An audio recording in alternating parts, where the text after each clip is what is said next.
السلام علیکم، امید لرم تاسو به خیر روغ جوړ به یې او په انفوټیک کریټر کې زه ستاسو ډیره شکریا ادا کوم.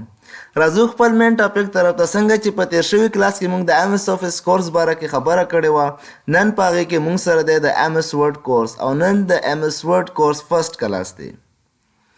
یعنی نن به موږ د ایم ایس آفیس درې څلور پوینټس کوو چې په هغې کې په فرست نمبر موږ سره د ایم ایس ورډ انټروډکشن دی، یعنی ایم ایس ورډ څه شی دی، او په دویم نمبر کې موږ سره یوزز اف ایم ایس ورډ دی، یعنی ایم ایس ورډ کم ځای کې یوز کیږي او څنګه یوز کیږي. په تھرډ نمبر باندې موږ سره راځي هاو ټو اوپن ایم ایس ورډ، یعنی د ایم ایس ورډ اوپن کولو کمې طریقې دي او څنګه اوپن کیږي.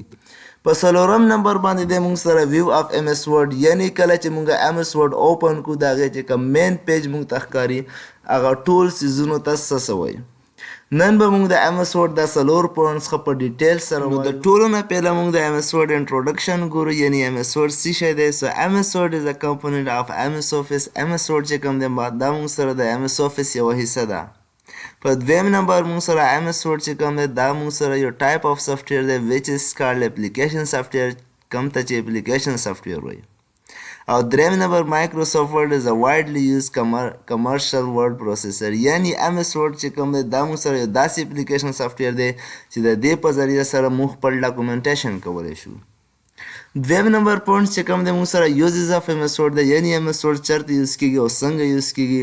د ټولو نه پهله موږ د دې په ذریعه سره خپل ډاکومنټیشن کولی شو، او دویم د دې په ذریعه موږ ګرافیکل ډاکومنټیشن هم تیارولی شو. یعنی که تاسو بکس وګورئ، ډفرنټ سی ویز وګورئ، دغه شان نور ډفرنټ ګرافیکل ډاکومنټیشن تاسو وګورئ، هغه هم موږ په ایم ایس ورډ کې تیارولی شو.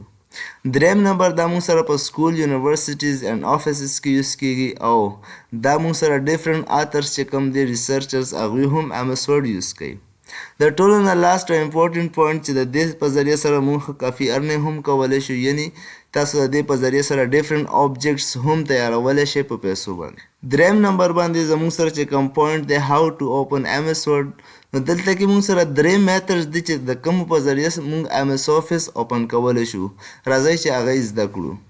فرست میتھډ دا ده چې تاسو به خپل ډسپلی سکرین ته راشئ او دلته به رایټ کلیک کوئ. رایټ کلیک نه بعد دلته کې نیو آپشن باندې دلته تاسو وګورئ مایکروسافټ ورډ ډاکومنټ. په دې باندې چې څنګه تاسو کلیک کوئ تاسو سره به دلته کې فولډر راشي، تاسو سمپل هغه له نیم ورکوئ. نیم ورکولو نه بعد انټر پریس کوئ او دلته نه تاسو هم ایم ایس ورډ اوپن کولی شئ. دویمه طریقه دا ده چې تاسو به دلته خپل سرچ بار ته راشئ. سرچ بار کې به سمپل تاسو ولیکئ ورډ. څنګه تاسو ورډ ولیکئ دې باندې تاسو رایټ کلیک دې باندې تاسو انټر کلیک کوئ. انټر کلیک کولو نه بعد تاسو دلته نه هم ایم ایس ورډ اوپن کولی شئ. دریمه طریقه دا ده چې تاسو دوباره دلته سرچ ته راشئ او دلته کې تاسو ورډ ولیکئ.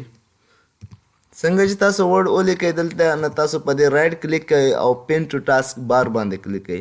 پین ټو ټاسک بار باندې کلیک کولو نه بعد به ایم ایس ورډ تاسو سره دلته راشي او دلته نه چې هم تاسو څنګه کلیک کوئ ایم ایس ورډ به اوپن شي.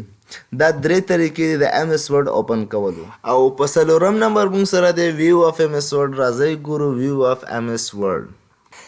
څنګه چې تاسو خپل ایم ایس ورډ اوپن کوئ نو تاسو ته به دغه شان ویو ښکاري. دلته تاسو ته ښکاري دا درې بټنز، دې ته ویلی کېږي کنټرول بټنز، خو دې کې بیا ځان له دا چې کوم دی کلوز بټن دی، دا میکزیمایز او دا مینیمایز. د هغې نه بعد موږ سره دلته کې راځي ډاکومنټ ټایټل. دې ته ډاکومنټ نیم هم ویلی کېږي او ډاکومنټ ټایټل هم ویلی کېږي. بیا د دې نه بعد دلته راځي موږ سره کویک اکسس ټول بار، یعنی دلته نه هم موږ ډېر زیات کنټرولینګ کولی شو. خو اوس موږ صرف دا زده کوو چې دې ته څه وایي. د دې یوزز به بیا موږ نیکسټ کلاسونو کې کوو. د هغې نه بعد دلته موږ سره انډو او ریډو بټنز دي. د هغې نه بعد که تاسو دلته وګورئ او هغې نه بعد تاسو ته دا درې پوینټس ښکاري، دا او دکا. دې ته ویلی کېږي ډایلوګ باکس لانچر، کویک ډایلوګ باکس لانچر. یعنی په دې فنټ مینیو بار کې چې موږ سره دا څومره ایډیټینګ دی، بولډ کول، ایټالیک کول، انډرلاین، دلته فنټ سټایل، دا ټول که تاسو په دې باندې کلیک کوئ نو تاسو ته دلته نه په یو ساعت کې هم کولی شئ. دا موږ سره سمپل ویو به د ایم ایس ورډ او موږ ته پته ولګېده چې ایم ایس ورډ یو څیز ته څه ویلی کېږي. او په نیکسټ کلاس کې به موږ وایو خپل هوم ټیب کمپلیټ. پهله چونکې فایل ټیب دی لیکن موږ به هوم ټیب وایو ځکه چې فایل ټیب لږ مشکل دی، نو شروعات به موږ د ایزي نه واخلو او بیا به ورپسې داسې مخ په بره روان یو. نو انشاءالله نیکسټ کلاس به زموږ کمپلیټ په هوم ټیب باندې وي.